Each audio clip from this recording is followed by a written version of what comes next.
தலையங்கம் உஷார் உஷார் உஷார் பார்ப்பனர்களின் புதிய தந்திரம்.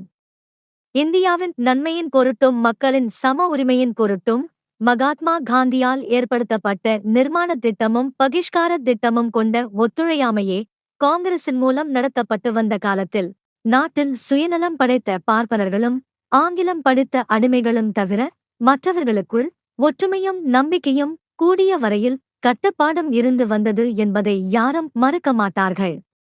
அதற்கு முன் இருந்து வந்த வகுப்பு உணர்ச்சிகளுக்கும் வகுப்பு தந்திரங்களுக்கும் கூட பலம் குறைந்து இருந்தது என்பதையும் யாரும் மறுக்க மாட்டார்கள். அவ்விதம் இருந்த தேசத்தை அது முன்னேறி நிர்மாண திட்டமும் பகிஷ்கார திட்டமும் வெற்றி பெற்று மக்கள் சமத்துவமும் சுதந்திரமும் அடைந்துவிட்டால் வாழ முடியாத வகுப்பார்களாகிய வஞ்சக பார்ப்பனர்களும் ஆங்கிலம் படித்த அடிமைகளும் இவற்றை எதிர்த்து பலவித சூழ்ச்சிகளால் கூடவே இருந்து குடியை கெடுத்து தேசத்தின் மக்களை பழையபடி உயர்வு தாழ்வு வித்தியாசத்திலும் அடிமை வாழ்வில் பிழைக்க வேண்டிய அவசியத்திலும் கொண்டு வந்து விட்டுவிட்டார்கள்.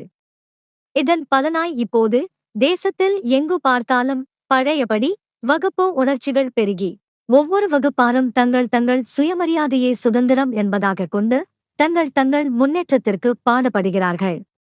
இப்படி பாடுபடுவதானது சாது ஜனங்களை ஏமாற்றி ஏற்கனவே பல சுதந்திரங்களும் சௌகரியங்களிலும் செய்து வைத்துக் கொண்டிருக்கிற பார்ப்பனர்களுக்கு தங்கள் அதிகாரமும் அதிக சுதந்திரமும் போய்விடுமே என்கிற கவலை ஏற்பட்டு பொதுமக்கள் அடையும் சமத்துவத்திற்கும் முற்போக்கிற்கும் முட்டுக்கட்டையாய் இருக்க வேண்டியது நமது பார்ப்பனர்களின் வேத கடமையாய் போய்விட்டது.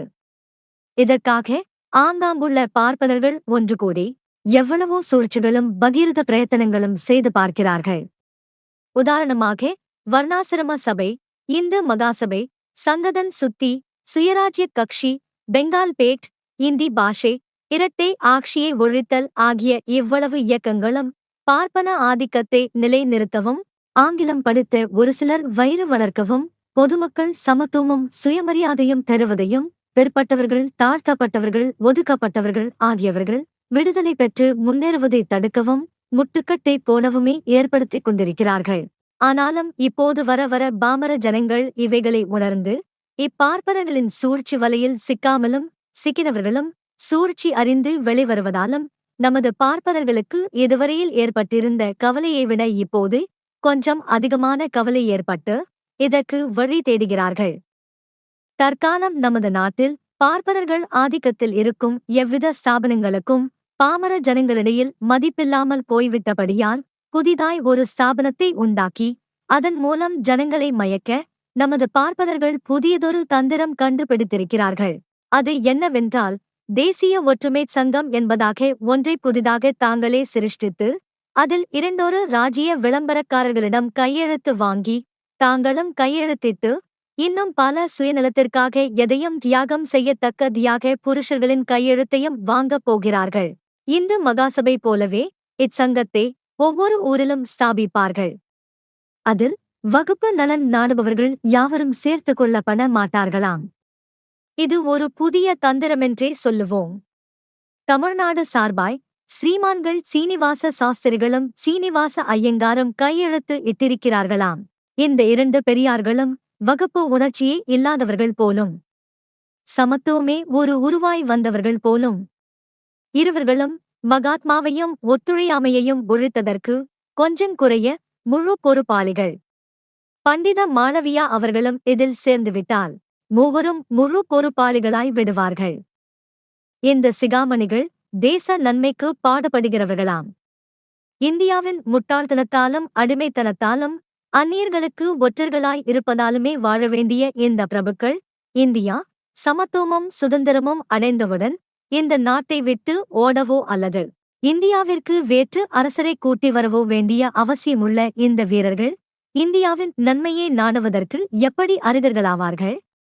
இவர்கள் எப்படி நம்முடைய பிரதிநிதிகள் என்று சொல்லிக்கொள்ள யோக்கியதை உடையவர்கள் ஆவார்கள்? ராஜ்ய மத வகுப்பு உணர்ச்சி உள்ளவர்களே இதில் சேரக்கூடாது என்று சொல்லி ஒரு சங்கம் ஸ்தாபித்தால் அதில் யார் போய்ச் சேரக்கூடும்? ராஜ்யத்தை அந்நியனுக்கு காட்டிக் கொடுக்க தயாராயிருக்கிறவனும் மதம் இல்லாதவனும் தான் எந்த வகுப்பு என்று தெரிந்து கொள்ள முடியாதவனும் அல்லாமல் வேறு யாராவது இந்த சங்கத்தில் சேரக்கூடுமா என்பது நமக்கு விளங்கவில்லை.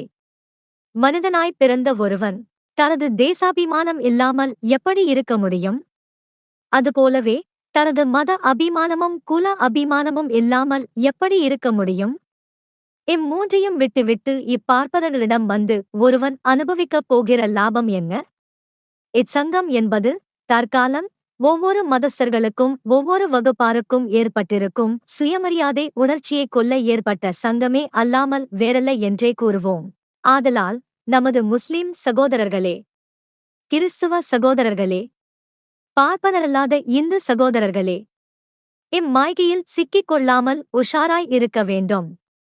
இந்து மகாசபையே எப்படி தமிழ்நாட்டிற்குள் நுழைய விடாமல் மண்டையிலடித்து ஒழித்தோமோ அதுபோலவே இத்தேசிய ஐக்கியச் சங்கம் என்னும் பார்ப்பன அயோக்கியச் சங்கத்தை தமிழ்நாட்டிற்குள் நுழைய விடாமல் வாசற்படியிலேயே அடித்துக் கொள்ள வேண்டும். இது சமயம் தமிழ் மக்களின் தலையெழுத்து எவ்வளவு மானக்கேடானதாகவும் இழிவானதாகவும் இருக்கிறது என்பதை சற்று நிதானமாய் கவனித்துப் பாருங்கள். கோடிக்கணக்கான தமிழ் மக்களுக்கு தலைவர்கள் என்று சொல்லிக் கொள்ளுபவர்கள் யார்?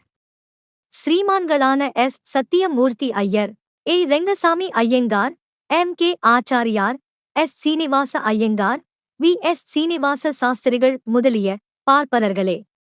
இவர்களுக்கும் நமக்கும் என்ன சம்பந்தம்? இவர்கள் பிறப்பு என்ன? இவர்கள் ஒழுக்கம் என்ன? இவர்கள் வளர்ப்பு என்ன?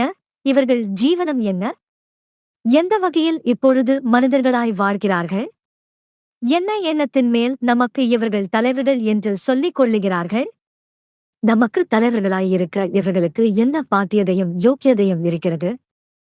பிச்சைக்கு வந்தவன் பெண்ணுக்கு மாப்பிள்ளையானது போல் நமது நாட்டை காட்டிக் கொடுத்தது அல்லாமல், அரசையும் போக போக்கியத்தையும் பாழாக்கியது அல்லாமல், நமது சுயமரியாதையை அடியோடு துளைத்தது அல்லாமல், நமக்குள் ஒற்றுமைக்கே மார்க்கமில்லாமல் செய்ததோடு அல்லாமல், நம்மை தாழ்ந்தவர்கள், தெருவில் நடக்கக்கூடாதவர்கள், கண்ணில் பார்க்கக்கூடாதவர்கள், கூட பேசக்கூடாதவர்கள், சுவாமியினிடம் போகக்கூடாதவர்கள், கோயிலுக்குள் நுழையக்கூடாதவர்கள், தீண்டப்படாதவர்கள், தாசி மக்கள், வேசி மக்கள், தங்கள் வைப்பாட்டி மக்கள், சண்டாளர்கள் என இப்படி பல மாதிரியாக ஆக்கி வைத்துக் கொண்டதோடு அல்லாமல், இன்னமும் நம்மை கெடுத்து நமது இரத்தத்தை உறிஞ்சிக் கொண்டிருக்கும் இந்தக் கூட்டம் கொஞ்சமேனும் அச்சமும் நாணமும் இல்லாமல் இனியும் நமக்கு தலைவர்கள் என்று சொல்லிக் கொள்ளவும், நாம் இவற்றை பொறுத்துக் கொள்ளவும் இருப்பதென்றால், நமக்கு அறிவு உணர்ச்சி ஆண்மை இரத்தம் இருக்கிறதா என்றுதான் கேட்கிறோம்.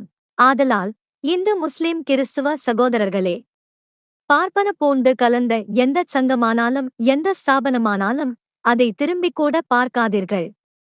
மோக்ஷமானாலும் சரி, நரகமானாலும் சரி, உங்கள் காலைக் கொண்டு நீங்கள் நில்லுங்கள். உங்களிடம் பார்ப்பனர்கள் உங்களை தங்களோடு சேரும்படிக்கோ அல்லது தங்களை உங்களுடன் சேர்த்து கொள்ளும்படிக்கோ வந்து கேட்பார்களேயானால், முதலாவதாக இந்து மகாசபையையும் வர்ணாசிரம சபையையும் ஒழித்து கதவடைத்துவிட்டு வரச் சொல்லுங்கள். தாங்கள் கடவுளின் முகத்திலிருந்து பிறந்தவர்கள், உயர்ந்தவர்கள் என்றும், நாம் அவர்கள் வைப்பாட்டி மக்கள், தாழ்ந்தவர்கள், அடிமைகள் என்று சொல்லும் சாஸ்திரங்களையும் ஆதாரங்களையும் நெருப்பில் போட்டு பொசுக்கி சாம்பலாக்கிவிட்டு வரச் சொல்லுங்கள். அதை யாராவது இனிமேல் வைத்திருந்தால் அவர்களை கழுவிலேற்றுவது என்றும் தூக்கில் போடுவது என்றும் சட்டம் செய்து கொண்டு வரும்படி சொல்லுங்கள். ஒரு காலத்தில் அவர்கள் நம்மை இப்படிச் செய்துதான், அதாவது நம்முடைய பழைய ஆதாரங்களையும் நமது பெருமைகளையும் கூறும் நூல்களைப் பொசுக்கி அவர்களுக்கு சாதகமாக பலவித சட்டங்களைச் செய்து நம்மை இந்த இழிந்த நிலைக்கு கொண்டு வந்துவிட்டு தாங்கள் உயர்ந்தவர்கள் என்று சொல்லும்படி செய்து கொண்டார்கள். நாம் அப்படிச் செய்யவில்லை. ஆனால் நாம் கேட்பது என்ன? சமத்துவமாக இருக்கச் சொல்லுகிறோம்.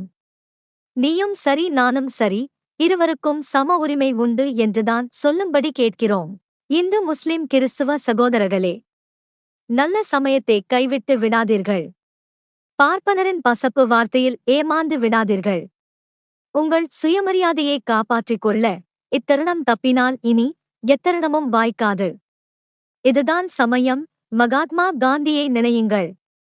மறுபடியும் அவரை உங்களது தலைவராயிருந்து இழி தன்மையையும் தாழ்மை நிலைமையையும் அடிமைத்தனத்தையும் போக்கி சுயமரியாதையையும் சமத்துவத்தையும் விடுதலையையும் சம்பாதித்துக் கொடுக்கச் சொல்லுங்கள். இவைகளுக்காக உங்கள் உடல், பொருள், ஆவி மூன்றையும் தத்தம் செய்ய தயாராயிருக்கிறோம் என்று உங்கள் சுத்தமான இரத்தத்தினால் பேனாவை துவைத்து உறுதிமொழி கையெழுத்திட்ட விண்ணப்பம் அனுப்புங்கள். வருவார், வருவார், வருவார். வந்து வினை தீர்ப்பார். குடியரசு தலையங்கம் ஆகஸ்ட் 15, 1926.